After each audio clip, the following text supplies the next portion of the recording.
말씀 선포하겠습니다. 오늘 말씀의 제목은 가나안 여자의 믿음이란 제목으로 말씀을 전하도록 하겠습니다. 오늘 본문 말씀은 영의 구원, 푸뉴마 생명의 완성, 그 영화에 관한 말씀입니다. 특별히 가나안 여자의 큰 믿음을 통하여 믿지 않는 형제들이 구원을 받는 그 원리를 가르쳐 주셨습니다.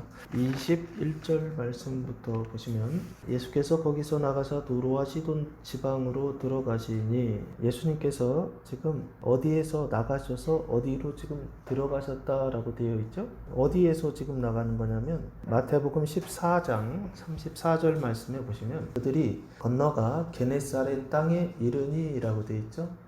벳세다에서 5,000명을 먹이시고 12바구니를 남겨주시는 표징을 통해서 하나님 나라 천국을 보여주셨다고 한다면, 그리고 나서 가신 곳이 게네사렛 땅이라고 하는 것입니다. 그래서 그 게네사렛 땅 거기로 가셨는데 거기에서 무슨 일이 있었느냐면 장로들의 전통이라고 하는 논쟁이 있었습니다. 바리새인들과 서기관들이 예수님과 논쟁했는데, 이 사람들은 갈릴리 사람들은 아니고 예루살렘에서 온 바리새인과 서기관들입니다. 파송한 거죠.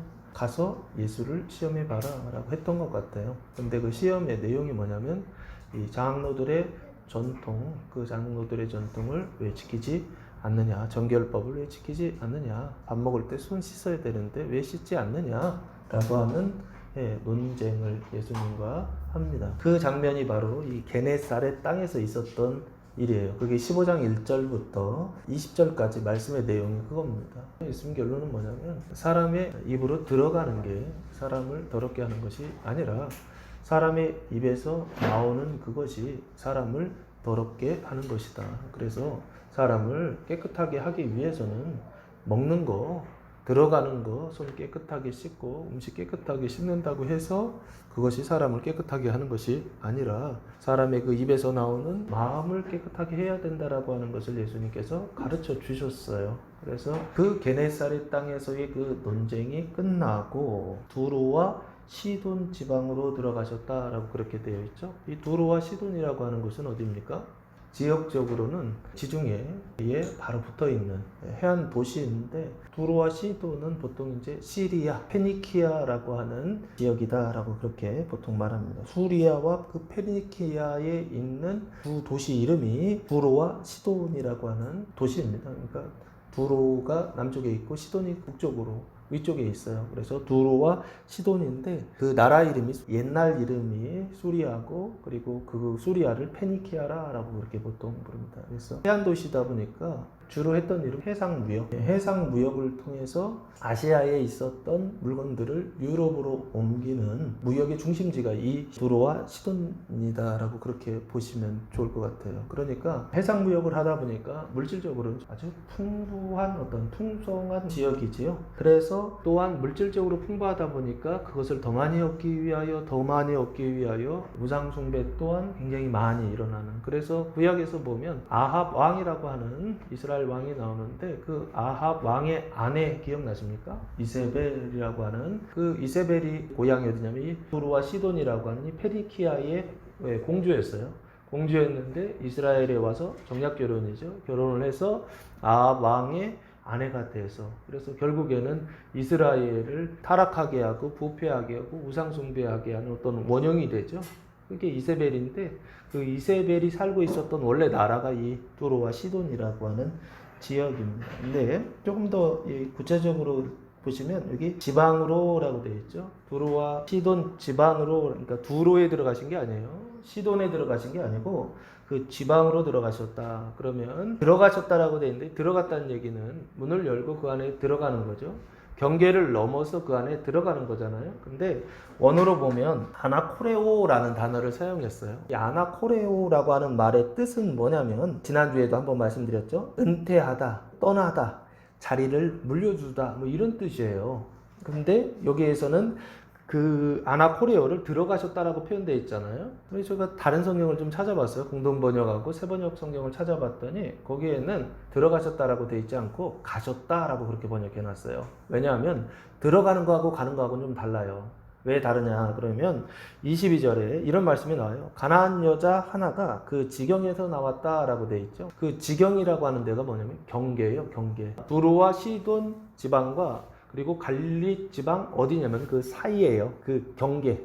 22절 말씀 이어서 보시면 가나안 여자 하나가 그 지경에서 나와서 소리질러 이르되라고 돼 있죠. 특별하게 오늘 주목해야 되는 것은 이 여자예요. 여자. 여자인데 어디 여자냐면 가나안 여자다라고 돼 있죠. 그러면 이 여자는 지금 지경 경계에서 만났는데 어느 쪽에 속해 있느냐라고 했을 때 두로와 시돈 지역에 속해 있다라고 그렇게 보시면 돼요. 갈릴리 지역에 속해 있는 게 아니라 두로와 시돈 쪽에 있었던 여자, 이 여자를 뭐라고 표현하고 있냐면 가나안 여자다라고 그렇게 이 여자가 막 그 지경에서 나와서 소리를 막 질렀다라고 그렇게 되어 있어요. 그 소리를 지르다라고 하는 단어가 크라조라고 하는 단어인데 어떻게 소리를 지르는 거냐면 까마귀처럼, 까마귀가 그냥 깍 얌전하게 깍 이렇게 지르는 게 아니라 아주 시끄럽게 깍깍 소리 지르지 않나요? 그렇게 소리를 지르는, 까마귀처럼 소리 지르는 그런 상태를 이 크라조라고 그렇게 소리를 질렀다는 거예요. 그 가나안 여자 할 때 이 가나안이라고 하는 이 가나안 생각나시나요? 가나안 누군가요? 노아의 아들의 이름이죠. 두 번째 아들, 그 함의 아들 기억나십니까? 그 함의 아들이 누가 있어요?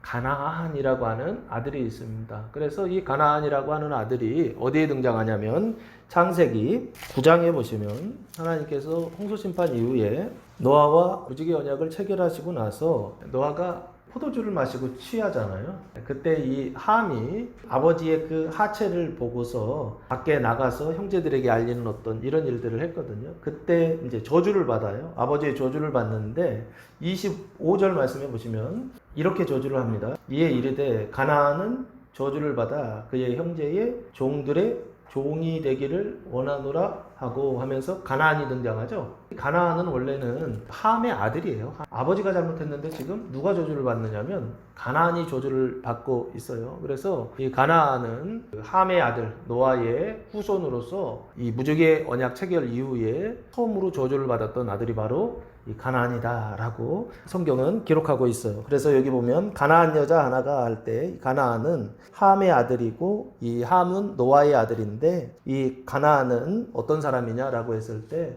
무지개 언약 이후에 처음으로 저주를 받았던 사람이다라고 그렇게 보시면 좋을 것 같아요. 그래서 가나안 여자 하나가 그 지경에서 나와서 소리를 질러 이르되 왜 소리를 질렀냐면 주 다윗의 자손이 나를 불쌍히 여기소서 내 딸이 흉악하게 귀신 들렸나이다 하되 딸 때문에 그렇죠. 근데 딸이 지금 어떤 상태예요?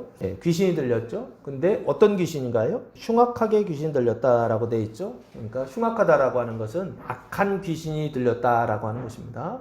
그래서 그 악한 귀신이 들려서 지금 딸이 어떤 상태에 있는 거예요? 괴로움을 받고 있고 그 딸이 괴로움을 받음으로 인해서 누구도 지금 힘든 거예요. 엄마도 아주 큰 괴로움 가운데 있다라고 하는 것을 지금 말씀하고 있는 게 아닌가 싶어요. 그러면서 예수를 지금 뭐라고 부르냐면 주라고 부르고 있죠. 퀴리오스라고 하는 단어인데요. 이 퀴리오스라고 하는 말의 뜻은 권위에 있어서 마지막 결정권자라고 하는 뜻입니다. 그래서 보통 통치자, 왕, 하나님 이렇게 번역을 합니다. 그래서 예수님을 주님이라고 고백하면서 뭐라고 하냐면 다윗의 자손이요 라고 그렇게 말하고 있어요. 예수님은 혈통에 있어서 다윗의 자손이죠.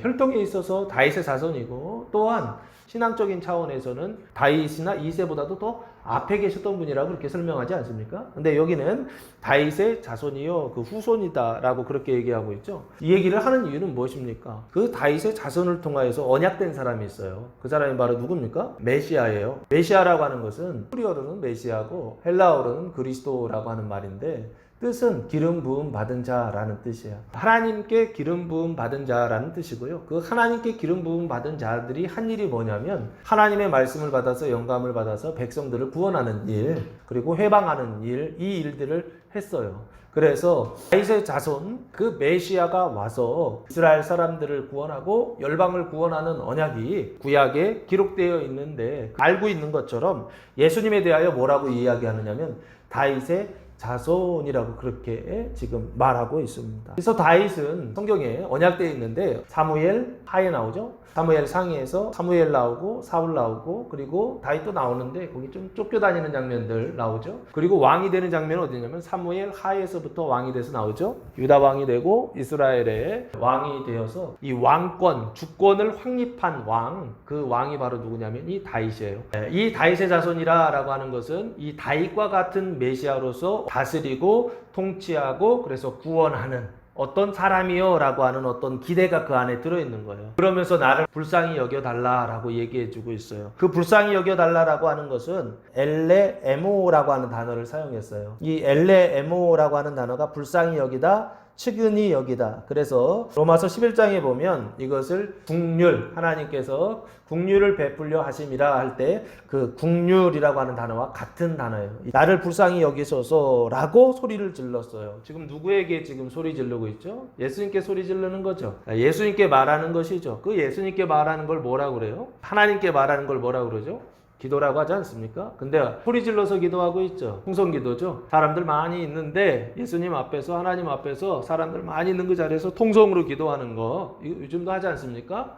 그런데 재밌는 것은 여자가 지금 통성으로 이렇게 지금 기도하고 있죠. 기도했는데 기도의 내용이 너무 좋아요. 주 다윗의 자손이요 나를 불쌍히 여기소서라고 하는 기도를 드렸어요. 그러면서 내 딸이 흉악하게 귀신 들렸나이다. 결국에는 이 문제를 좀 해결해 달라, 귀신을 좀 쫓아내 달라라고 하는 어떤 그런 뜻으로 지금 말하는 것이 아닌가 싶어요. 그래서 이 신앙적인 상태까지 좀 설명을 드리겠습니다. 내 딸이 흉악하게 귀신 들렸다라고 했을 때 내 딸이 흉악하게 귀신, 악한 귀신이 들렸다라고 하는 것은 결국에 왜 이런 일들이 발생했을까 이런 생각들을 좀 해봤어요. 그래서 고린도전서 10장 말씀해 보시면 우상 숭배하는 일을 피하라라고 하는 말씀이 나오는데 10절에 보시면 우상 숭배할 때 제사를 드리거든요. 그 제사가 뭔지를 이렇게 설명하고 있어요. 20절 무릇 이방인이 제사하는 것은 귀신에게 하는 것이요 하나님께 제사하는 것이 아니니 그 귀신에게 제사하는 게 뭐라고요? 나는 너희가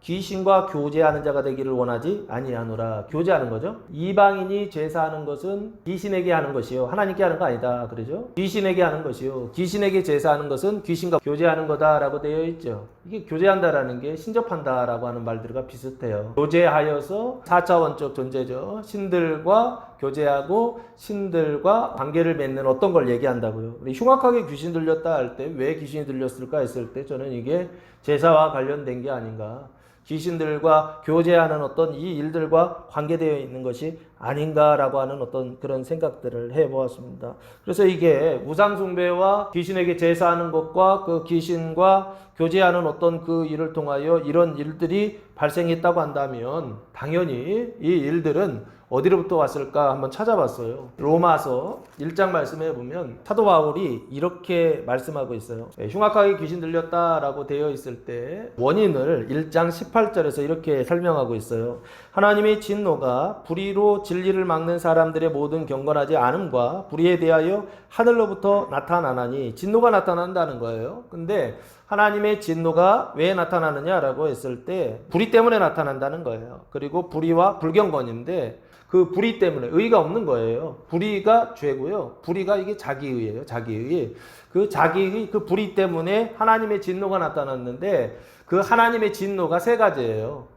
나타난 하나님의 진노가 세 가지인데 그 첫 번째가 19절부터 23절까지 나오는 거예요. 이는 하나님을 알만한 것이 그들 속에 보임이라. 하나님께서 이를 그들에게 보이셨느니라. 창세로부터 그에 보이지 아니하는 것들 곧 그의 영원하신 능력과 신성이 그가 만드신 만물에 분명히 보여 알려졌나니. 자연은총이죠. 만물에 분명히 보여 알려졌나니 그러므로 그들이 핑계하지 못할지니라. 하나님을 알되 하나님을 영화롭게도 아니하며 감사하지도 아니하고 오히려 그 생각이 허망하여지며 미련한 마음이 어두워졌나니 스스로 지혜 있다 하나 어리석게 되어 그래서 무슨 일을 하냐면 썩어지지 아니하는 하나님의 형상을 썩어질 사람과 새와 짐승과 기어다니는 동물 모양의 우상으로 바꿨느니라. 이게 우상숭배예요. 그러니까 불의 때문에 나타난 게 하나님의 진노가 나타났는데 그 하나님의 진노가 세 가지인데 첫 번째가 우상숭배라는 거예요.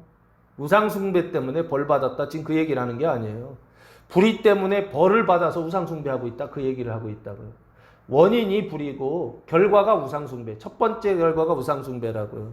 지금 이 사람들 가나안 여인의 지금 그 상태가 바로 뭐냐? 우상숭배의 상태죠.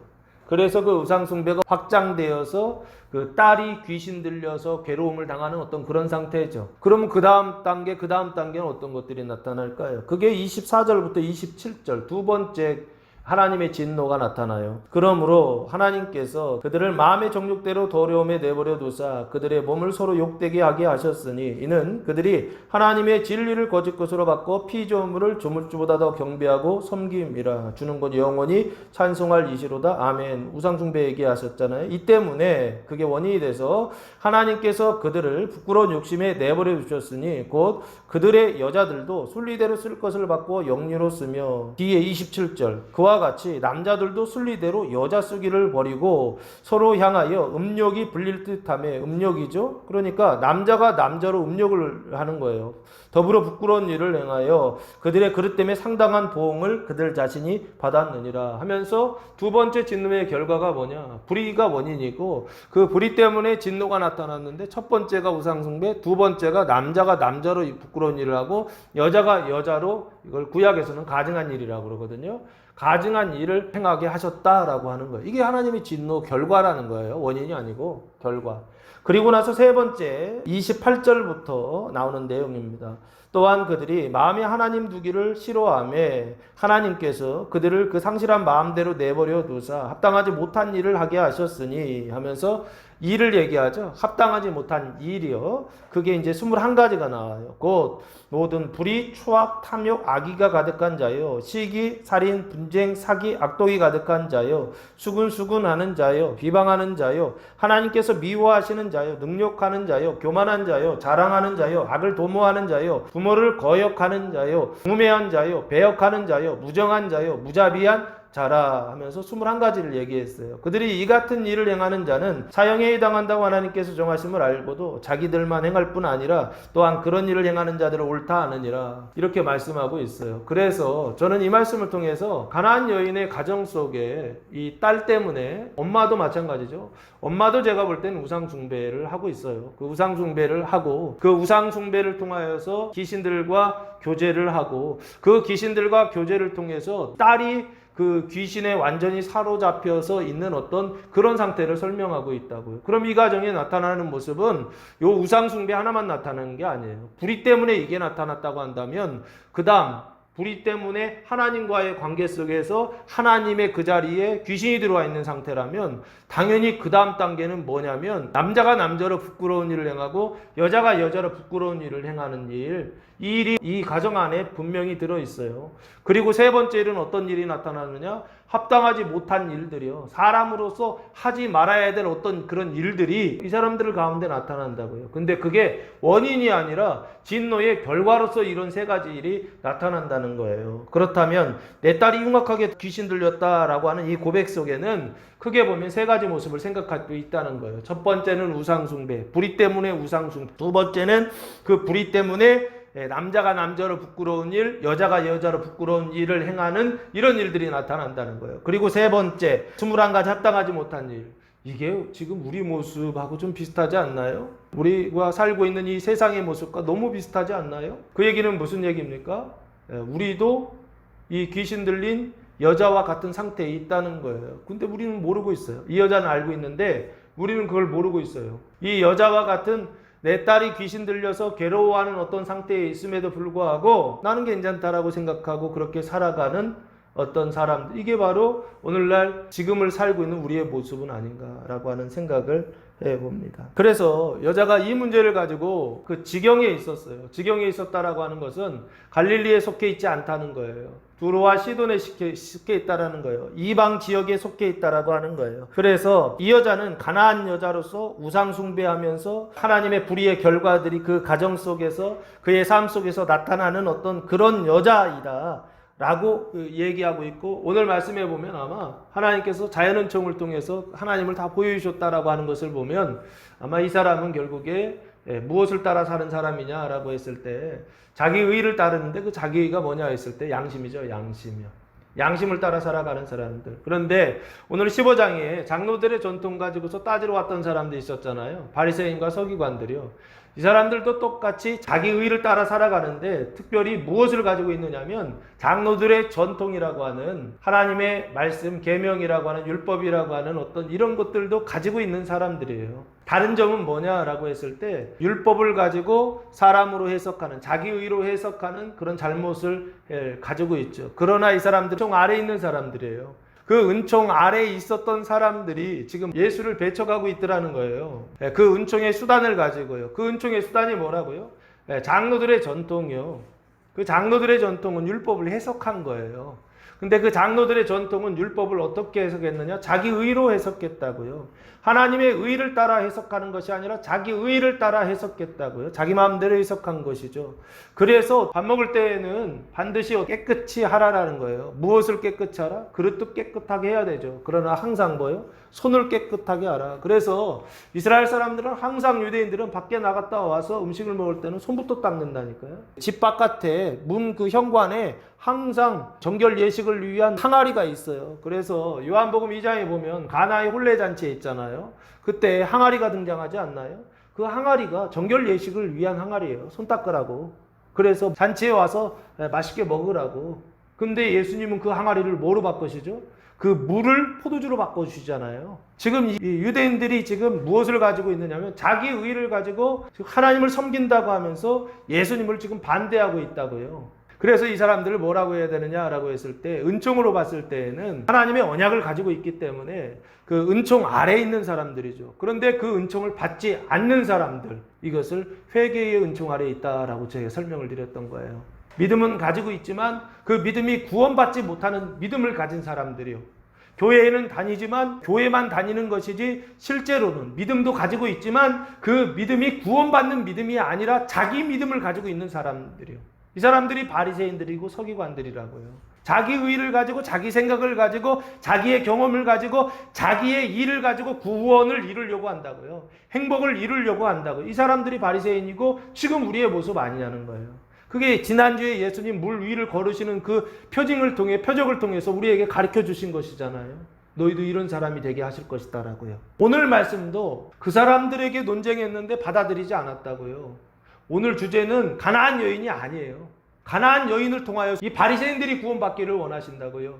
은총 아래에 있는 사람들이 은총을 받고 있지 못해서 그래서 그 은총을 받으라고 하기 위하여서 가나안 여인에게 가서 일을 하고 계시더라는 거예요. 그래서 오늘 예수님께서 하시는 일이 세 가지예요.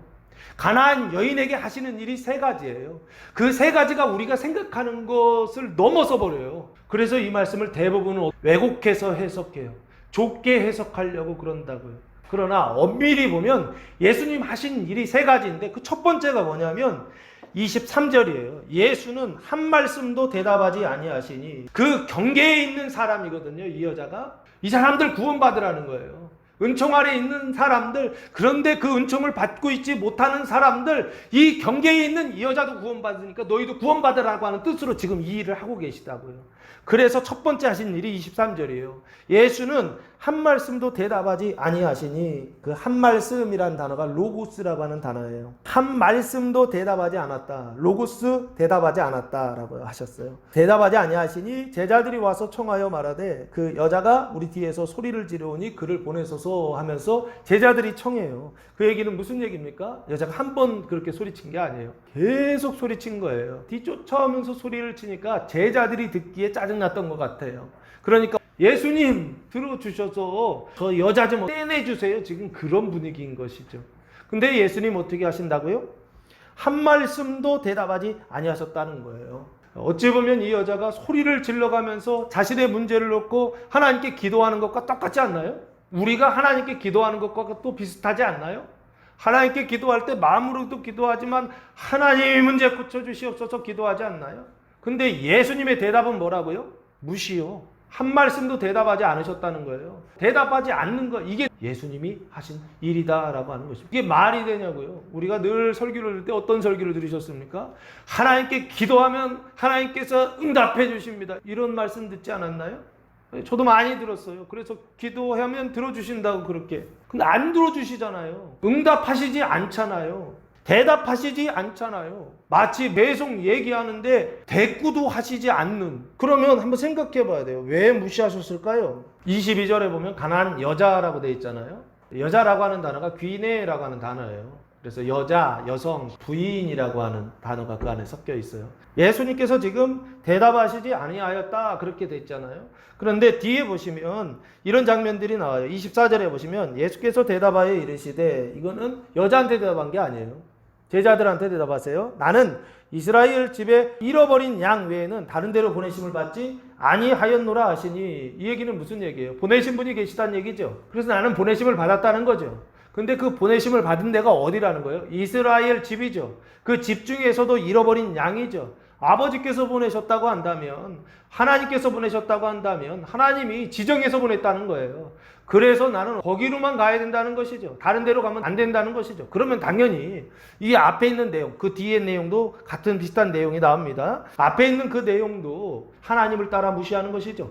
예수님이 무시하는 이 무시는 그냥 자의적으로 무시하는 게 아니라고요. 여자라 무시하는 게 아니라고요. 아줌마라 무시하는 게 아니라고요. 남성이면 대답하고 여성이면 대답하지 않는 남녀 차별이라 무시하는 게 아니라고요. 하나님을 따라서 지금 무엇인가를 예수님께서 하고 계시더라는 거예요.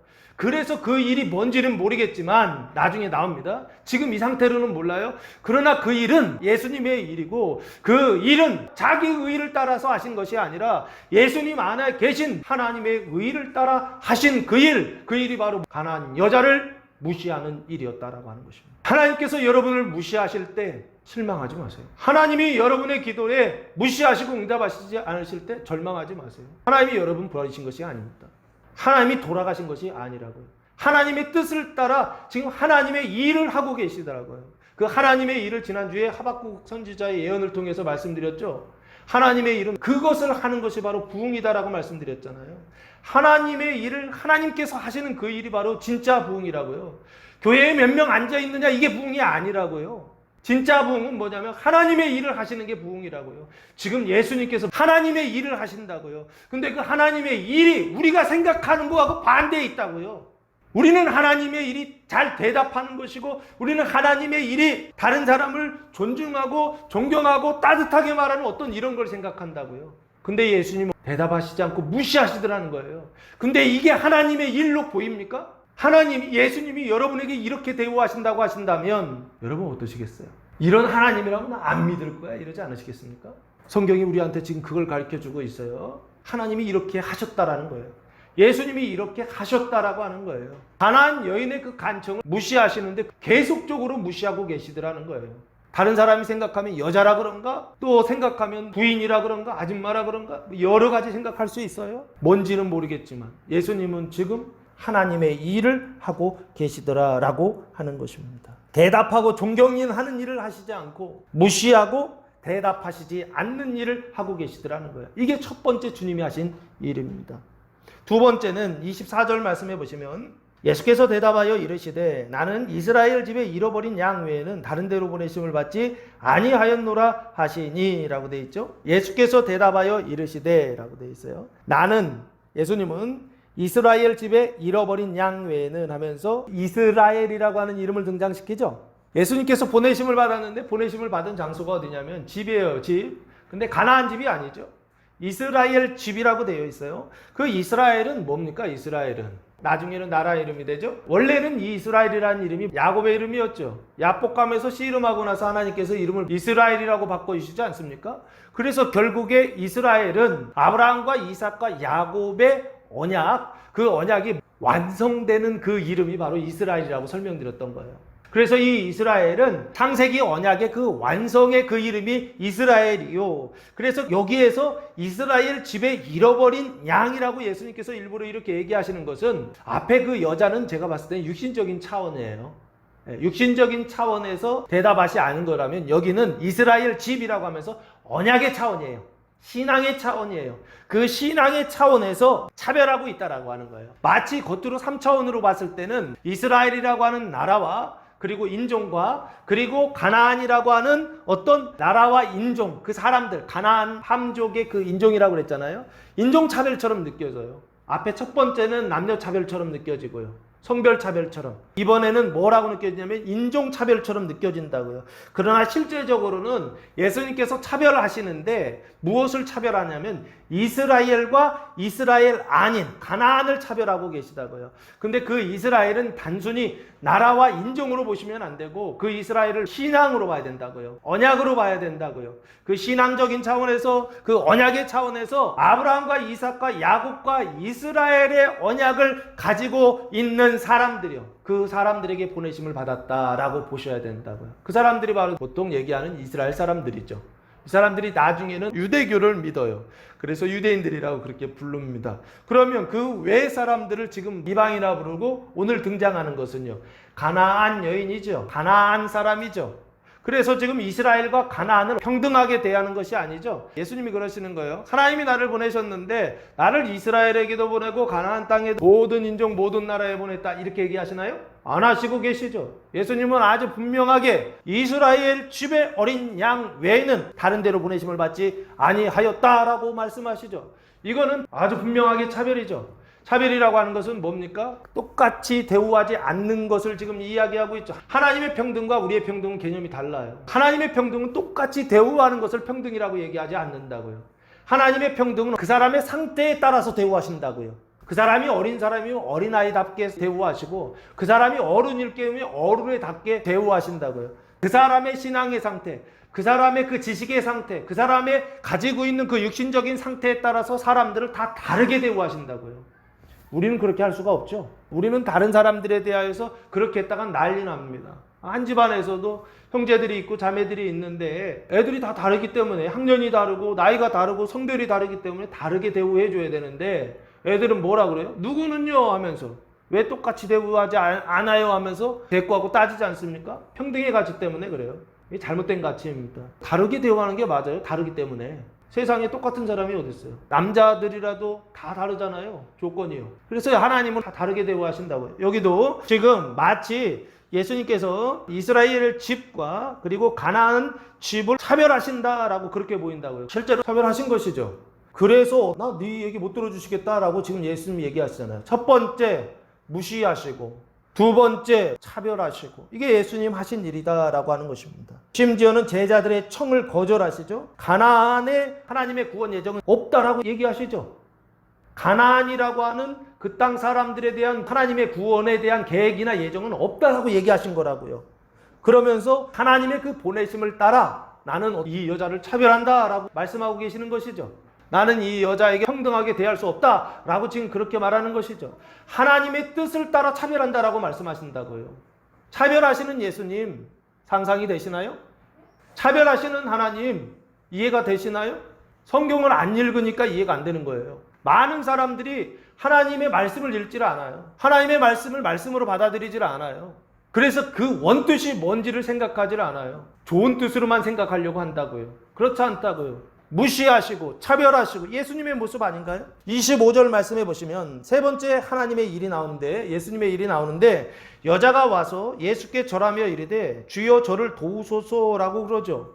지금 보면 이 여자는 두 가지 단계를 넘어섰죠. 첫 번째는 무시, 두 번째는 차별. 그것을 받은 여자가 와서 예수님께 어떻게 합니까? 절했다는 것은 엎드리는 거예요. 엎드리는데 어떻게 엎드리는 거냐면 프로스퀴네오라고 하는 단어를 사용했는데, 주인의 손을 핥는 개처럼, 개가 주인의 손을 핥는 것처럼 엎드려서 키스하는 거예요. 엎드려서 그 발에다가 그 손에다가 그 몸에다가 입을 맞추는 거, 이걸 프로스퀴네오라고 하는 단어로 사용하고 있어요. 예수님께 절했다라고 하는 것은 바로 그걸 지금 얘기하고 있다고요. 그런 모습으로 지금 예수님께 나아가고 있다고요. 그래서 이 프로스퀴네오라고 하는 단어가 뜻은 아첨하다, 공경하다, 예배드리다 라는 뜻이 있어요. 그래서 지금 이 여자는 어찌 보면 예수님께 예배하는 것과 같은, 자기의 몸을 들여서 예배하는 것과 같은 그런 모습을 보여주고 있어요. 그러면서 주여 저를 도우소서, 도와달라는 거예요. 원조해달라라고 하는 거예요. 내게 필요한 어떤 것들을 공급해달라. 원조라는 말이 그겁니다. 보에데오라는 단어를 사용했는데, 구원하다, 도와주다, 원조하다 이런 뜻입니다. 그래서 26절 말씀해 보시면 대답하여 이르시되, 예수님의 대답이 세 번째 대답이 나옵니다. 자녀의 떡을 취하여 개들에게 던짐이 마땅하지 아니하니라 라고 했어요. 그러면서 둘을 비교하고 있죠. 자녀와 개를 지금 비교하고 있죠. 자녀는 뭡니까? 관계를 설명할 때 자녀라고 그러죠. 아버지와 자녀들 할 때 그 자녀, 관계를 설명할 때 쓰는 단어거든요. 그러면 자녀가 이스라엘이라고 한다면 아버지는 누군가요? 하나님이시죠. 그 하나님은 어떤 상태입니까? 영적인 상태죠. 이 세 번째 예수님 하신 것은 뭐냐면 이 여자를 개라고 지금 표현하고 있죠. 이게 뭡니까? 혐오 발언이에요. 혐오하는 말이라고요. 그러니까 자녀의 떡, 이스라엘을 자녀라고 표현하고 있고 이 가나안 여인을 지금 개라고 표현하고 있다고요. 근데 이게 영적인 관계를 설명할 때 지금 자녀라고 하는 관계를 쓴다고 한다면 개도 마찬가지로 영적인 관계에 있어서는 개라는 거죠. 이스라엘은 영적으로 하나님과의 관계가 자녀라고 한다면 자녀이지만 구원받지 못하는, 집안에 있지만 아버지의 주권을 따르지 않는 그런 상태라고 한다면 이 개들은요, 집안에 있지만 지 맘대로 사는 것, 자녀는 은총 아래에 있지만 순종하지 않는 단계라고 한다면 개들은 어떤 상태입니까? 은총 안에도 있고 은총 밖에도 있고 지멋대로죠. 얘들은요, 개들에게 던짐이 마땅하다 할 때 이 개들은 관계 속에서의 무엇인가를 지금 비유적으로 설명하고 있는데 영적인 부분을 설명하는 거예요. 여자는 육체적인 거, 이스라엘 가나안은 신앙적인 거, 지금 영적인 관계를 설명하고 있는 거예요. 자녀의 그러면 떡은 뭡니까? 이 떡은 지난주에 아르토스라고 해서 오병이어 말씀드렸었잖아요. 지난주에 오병이어 말씀하시면서 떡을 뭐라고 설명드렸습니까? 칭의와 중생의 은총이다 라고 드렸죠. 왜 그렇습니까? 두 가지 비유, 천국 비유 때문에 그랬죠. 하나는 겨자씨 비유, 또 하나는 누룩 비유. 이 두 비유를 통해서 겨자씨는 나중에는 겨자씨가 자라가지고 거기서 열매 맺으면 그거 갈아가지고 밀가루 만들잖아요. 그래서 그게 칭의 은총이다라고 설명드렸고, 그리고 누룩 비유할 때 그건 물 섞어가지고서 그 안에 누룩 넣어가지고 부풀려서 빵 만들 때 생명을 집어넣는다. 그래서 중생의 은총이다. 그렇게 설명드렸었죠. 그래서 여기 두 가지잖아요. 떡, 자녀의 떡은 결국에 자녀가 그걸 먹으면, 그 떡을 먹으면, 그 영적인 양식을 먹으면 충이 중생하는 거예요. 회개의 은총 안에 있는 자녀들이 이 떡 먹으면 충이 중생하여 구원을 받는 것이죠. 그들을 위해 준비된 그 떡인데 그 떡을 지금 달라고 하는 거예요. 그러니까 예수님께서 자녀의 떡을 취하여서 개들에게 던짐이 마땅하지 않다. 마땅하다라고 하는 단어가 칼로스라고 하는 단어예요. 칼로스라고 하는 단어는 선하다라는 뜻이에요. 좋은, 선하다, 아름다운, 가치 있는 이런 뜻이에요. 그러니까 자녀들의 떡을 취하 개들에게 던지는 것은 선하지 않다 이런 뜻이에요. 악하다라는 얘기죠. 그럼 이 얘기는 무슨 얘기입니까?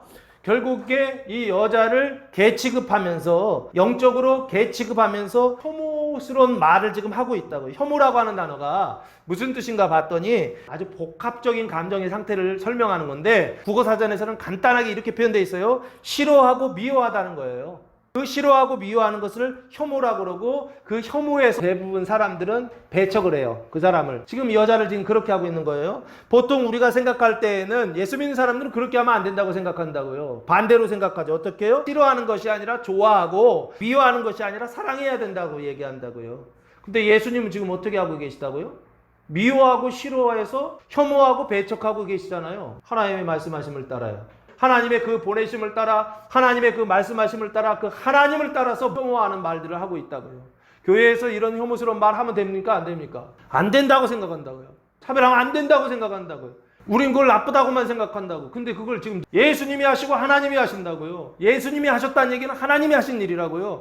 하나님이 무시하시고, 하나님이 차별하시고, 하나님이 혐오하시고, 예수님이 하신 그 일이 하나님이 하신 일이라고 한다면 지금 그 일을 하고 계신다고요. 자녀들은 포용하시지만 개들은 배척하시는 일을 말씀을 따라서 예수님이 지금 하고 계시더라는 거예요. 그게 주님이 하신 일이에요. 그러니까 여자가 어떻게 합니까? 마지막까지 이렇게 얘기해요. 개들도 제 주인의 상에서 떨어지는 부스러기를 먹나이다.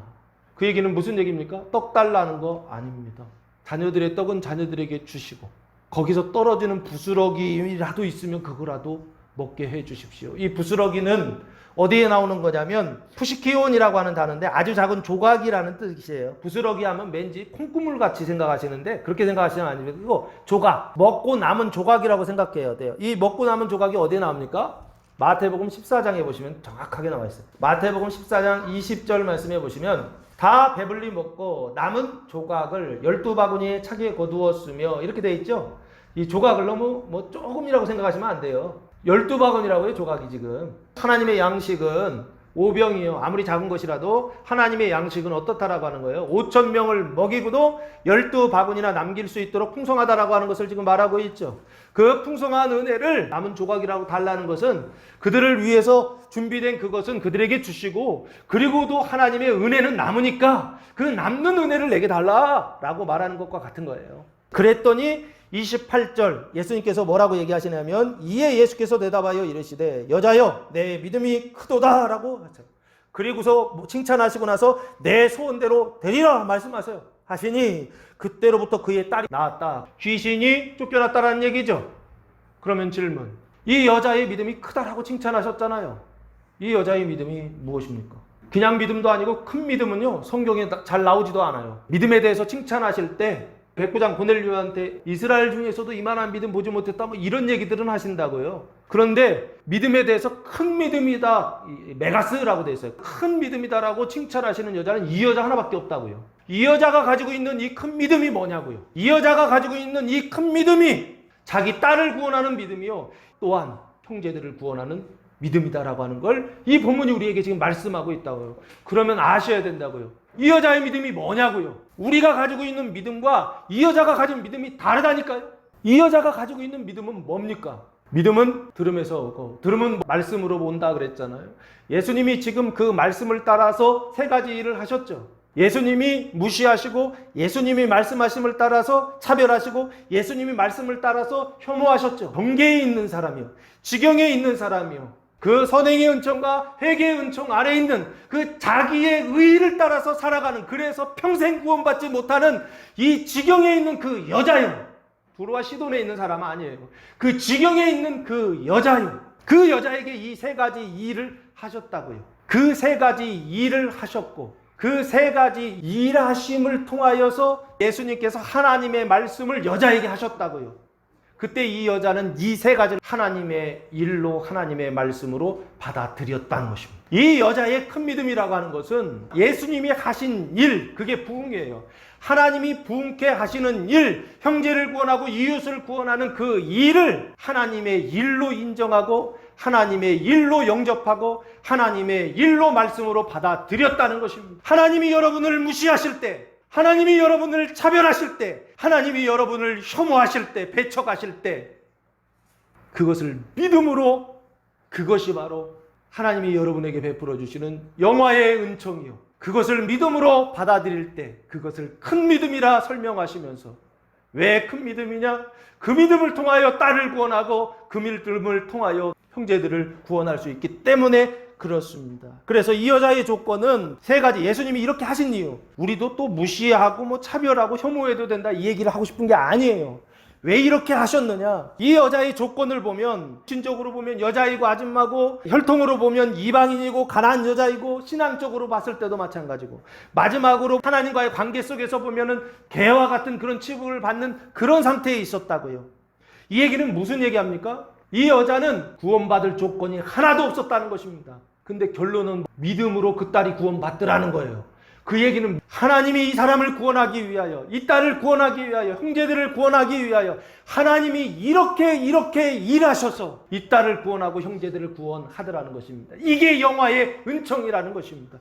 하나님이 영화의 은총을 베풀어 주실 때 대답하지 않으시고 차별하시고 혐오하시는 일을 하시더라는 것입니다. 그렇게 하시는 이유는 무엇입니까? 쟤들을 봐라, 그거예요.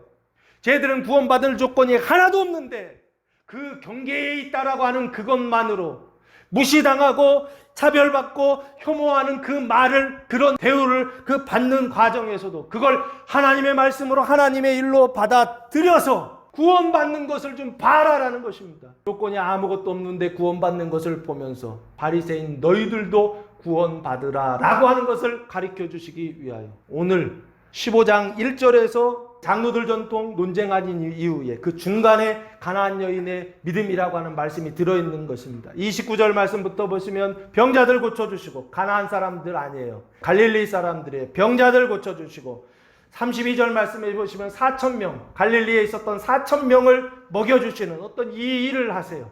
이 일을 예수님이요, 이스라엘 사람들을 구원하시기 위하여 그 사이에 삽입해 놓은 거예요. 이 가나안 여인의 믿음이라고 하는 이 사건을 삽입해 놓은 것입니다. 왜요? 이렇게 조건 없는데, 이렇게 받을 만한 이유가 없는데 그런데도 이 여인이 구원받았다고 한다면 너희도 구원받으라라고 하는 얘기를 하고 싶었던 것이 아닌가라는 것입니다.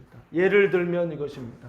창세기에 하나님께서 요셉을 형들에게 미움을 받게 하고 배신을 당하여 그래서 보디발의 종이 되고 그리고 거기에서도 또 어떻게 모함을 받아서 감옥에 갇혀서 감옥에서 또 왕의 관원장들을 섬기고 하는 종이 되고 섬기는 어떤 이런 일들이요. 누가 하셨다? 하나님이 하셨다 고백하지 않습니까? 지금 그 요셉에게 하셨던 그 일, 영화의 은총을 지금 이 가나안 여인에게 예수님께서 하고 계시더라는 것입니다.